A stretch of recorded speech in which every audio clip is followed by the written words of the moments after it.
Good morning, board game geeks. Dottie here from Summon Games. Everything's arriving at once. We can't just like pace these out a bit, but yeah. I've had this one. Well, I've had Alien, the role-playing game for a while, and the latest edition landed on my doorstep about a week ago. I've just been busy with work, so I finally got round to sitting down, and I've got this to do and a few others to get boxed off today. So let's cover it. Excuse my voice. It has been whoa, but we're getting there. We're getting there. So it's from Free League. If you haven't already heard of them, if you're a fan of Aliens, this RPG is phenomenal. If you've seen the previous videos, I think one of them I tried to remain too calm, and I did, and it didn't come across as me being excited, but hey ho, it's fine. Warning, spoilers. What I'm going to show you, I'm going to try and avoid showing you, but it's going to happen. So I've had a quick read, and as you can already tell, we're not going to be dealing with xenomorphs on this one. We are going back to the neomorph kind of approach. The gel, do not eat. Sensible. Catalogue of what Free League have available. That's what we've got. Just phenomenal. The usual story cards. Has it got the... Oh, for God's sake. Normally, like, these have a tether to them, so you can just get it boxed off and done. Hold on, bear with. Bear with. Alright, come here. Gotcha. I hate when I've got to do this. But even then, like, some of the tethers you get, they're not that good. 2 minutes of me waffling so far. Right, let's get rid of that. So, story cards. Story time. So we've got the usual weapon cards. So what are these? Electrostatic pistol, shotgun, Wayland incinerator, a pressure pod. Ooh, hello. And then we got everyone's agendas. Oh, we're gonna show you them. Paranoia. Oh, extra cards. Story cards. Have a look at these. Infected, stage 1. You feel disorientated and weak. Your eyes are increasingly bloodshot and watery. Soon, small worm-like creatures can be glimpsed swimming in your eyes and body fluids. Stress +1. Oh no, that's not good at all. I know who I am. You believe yourself to be one of the other player characters. Roll randomly for the GM, or the GM may choose. The other is an imposter. You must convince the others that this is the case. That would be really good role play. Right. So we've got. Let's put the book to one side.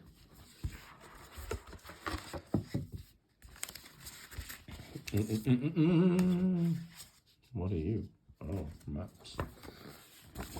So, in this one, we have Lark, who is, what are you? You're a counselor. Sorry about the shine. Skill stats are pretty good.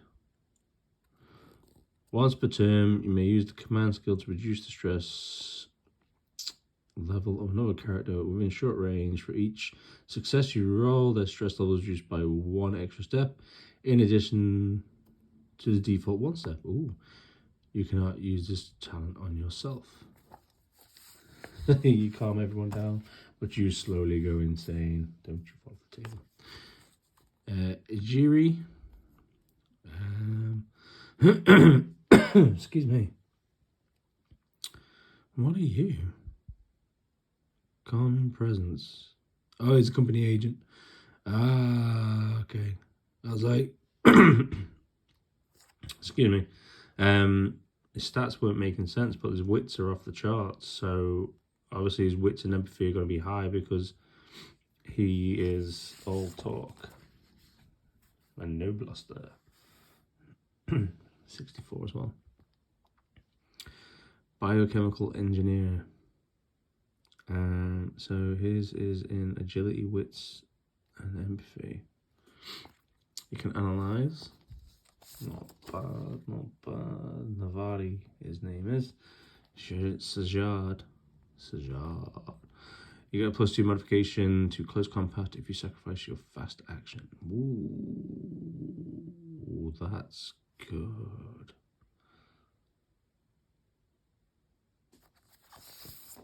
She's got loads of gear as well.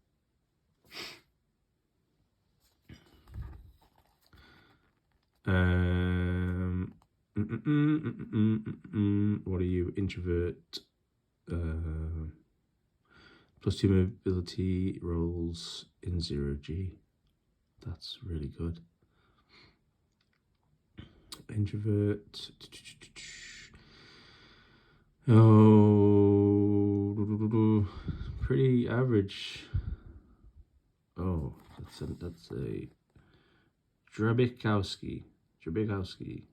Is that how you pronounce it? Who we got? Hedenstrom. Everyone's wits. Why is no one like everyone's got really high wits? Agility, no one's got strength. You're not, so there's no soldiers in this, it looks like. Or there is kind of one, but she's more like a hand-to-hand bodyguard, so beyond mobility, not.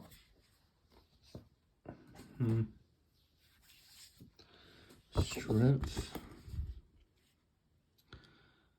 Handouts, overrides. Oh, there you go. That'll be the mission. Handout, formula incomplete, missing living biological components, suggestion secure life, proto-xenomorph, stage 2 plus, target hepatus telurarium, immature squid baby form. Spoilers coming, ladies and gentlemen, spoilers. Bring specimen to medlab, extract living mutagenic cells from the neural gland, introduce cells to existing formula. Okay, so that's good. So, you know, it is all set up in a installation. I want to say by a black hole cluster. I was more excited to read like what was going on because you know when you're reading something and your mind's just like what's going on, and then it clicks and you're like oh god.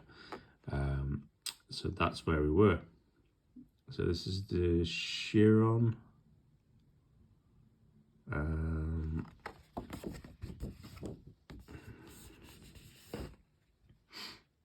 Just like the life crew bay sort of thing. It's quite alright actually. Okay, so that's the ship you're on. Colossal map covering the whole installation. I can't open it all up and get it in frame because I don't have the table space at the minute. Well, that's Erebus 01.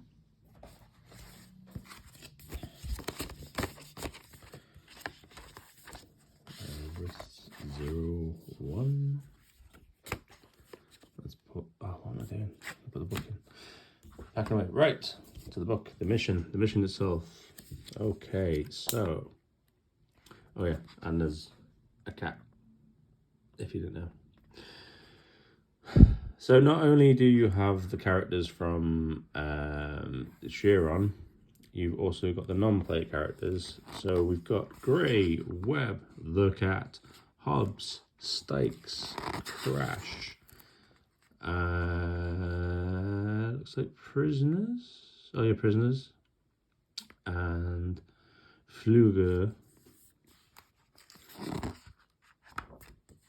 on board. So sadly, if anyone does bite the dust quite early in the game, it's tough. There's the cat. Managed to kill a squid thing.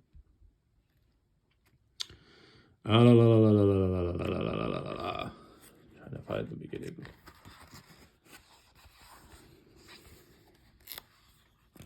So, oh yeah, it's a black hole. So the PCs arrive in orbit around the Alblassen black hole, ready to catalog a new form of protoplasmatic organism found living in the accretion disk of the singularity. They're here to be scientists and do work on Erebus plasma trawling rig and platform. They quickly find out they are in for far more than they bargained for. Damaged by an apparent meteor strike, Erebus station is running silent. Setharina is nearly swept up into the black hole, but crashes into the station instead. Okay, so that's how it starts. Now, this is where it gets fun. I'm trying to find where we start with here. Right, so we're on the proto-xenomorphs. So not the neo-xenomorphs, we're on protomorphs. So Proto-Hive does its own wonderful thing. Then it goes proto-xenomorphs. If like any of the full-on geeks know what's going on, it's awesome. So we've got the Uteropods, which are the womb bats. I think these are from Prometheus, the little snake-looking things. Then we've got squid babies, which we haven't seen yet, which are phenomenal also. Then we got the trilobite, the carrier, also known as cuddles. I think that is pretty much the big thing in Prometheus, or they call it a facehugger.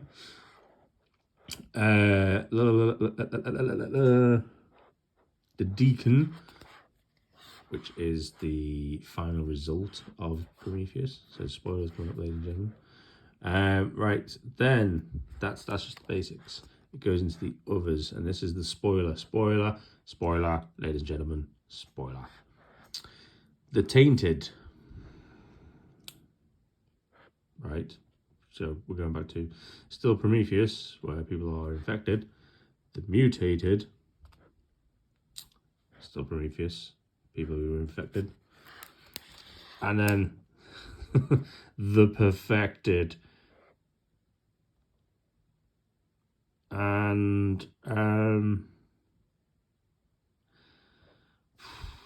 yeah,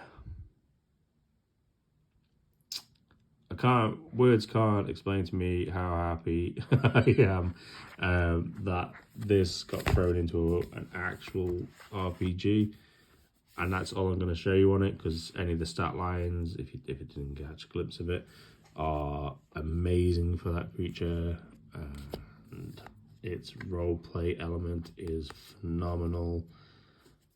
It's all amazing, and I can't wait to see what unfolds as players play it.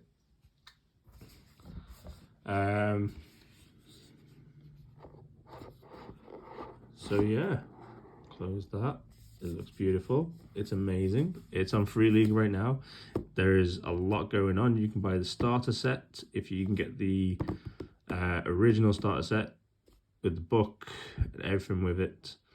Not only do you get Chariot of the Gods, you also get Hadley's Last Hope, which is aliens before the Marines arrived. What came after that is that Chariot of the Gods. There's the next one which covers Chariot of the Gods and something else. Or is it just Chariot of the Gods? I think I bought both because the second starter pack give you more in-depth into Chariot of the Gods. Then after that, you've got the Destroyer of Worlds, where you're playing Marines versus Xenomorphs. And then it's this, Heart of Darkness. Plus, the community is that amazing. They're creating their own. They're actually going on and creating their own maps, their own vehicles, their own stories, scenarios. It's just phenomenal. The response from just this alone is amazing. And it's easy to play. So what you have is a dice pool according to your character's statistics. So if you want to do, I don't know, what would be one of them? I think it's medical empathy. You add your medical and your empathy together. So say it's 6. You get 6. I don't think we've got 6 dice in that colour. I have in this though. So let's say it's 6, what I grabbed. Okay, well, I suffer from 3 stress. So I add them to the pool as well. Any 6s are successes. So I have succeeded with 2 success, which can be bagged in for extra bonuses as we go. Normally the GM or mother or father will turn around and tell you how well you've done. And everything else is fine at the minute. However, if one of these stress dice was a 1, you could succeed. For instance, you manage to close the door, but it doesn't close all the way and leaves a little sliver open and then malfunctions and the door cannot be opened again. That's what happens. It adds to the story. It adds to the suspense of what's happening, and people start to panic, which is great. It's phenomenal. It's brilliant. I love it. So you the story unfolds the more they roll. The stress makes them roll on the stress table. The more stress you have, the worse the results become down the line. Yeah, I cannot say how much I like this roleplay enough, and I need to get more people playing it, because you can do most of these in a long evening, depending on how the group goes. I've played Hadley's Hope 3 times now with 3 different groups, and they've all got from point A to point B pretty much. Yeah, point A to point B pretty much. Everything in the middle, they've done things differently. But there's still areas on the map of Hadley's Hope where they've not been, and it'd be interesting to see which group actually does that. But other than that, this is set. You crash ship into the outpost. It's phenomenal. I need to get players. That's it. This has gone on longer than I thought it would. As I'm waffling on. Genuinely, yes, I love it. It's Alien. It's an RPG. It plays well. It's horrifying. Your character's probably going to die more than once as you drop a character, go to another character, drop another character, jump to another character. So it is great. And don't think, oh, I'm restricted to just playing these. No, you can make your own. And the whole point of the first book, it tells you how people can make their characters, what traits they can have. Then it gives you full access to all weapons, dropships, outposts, rough ideas, planets they can visit, aliens, other aliens, not xenomorph aliens, like proper like bug hunt aliens. Oh, it's beautiful. It's so beautiful. So, on that note, I'm going to leave it there. Go check it out. If you haven't played it, please try and find someone who will take you through Hadley's Last Hope and give you a run of how horrific the actual rules are, because they play. If you go in thinking it's going to be like D&D 5th edition, you're just going to die straight away. You have to be cautious. You have to be careful. You have to make sure that Lady Luck is on your side with the dice rolls, because it's going to go wrong After all, we all know what happened at Hadley's Last Hope. So,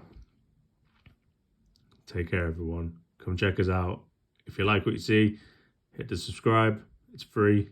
It's massive. It helps us out. We're trying to push our way to the 1,000 mark now. There's no if buts about it. That's where we need to be. If you can help out, please do. It'd be awesome. We're also on Twitch. Come find us. I'll pop the link below. And I'll see you in the next one. Take care, everyone.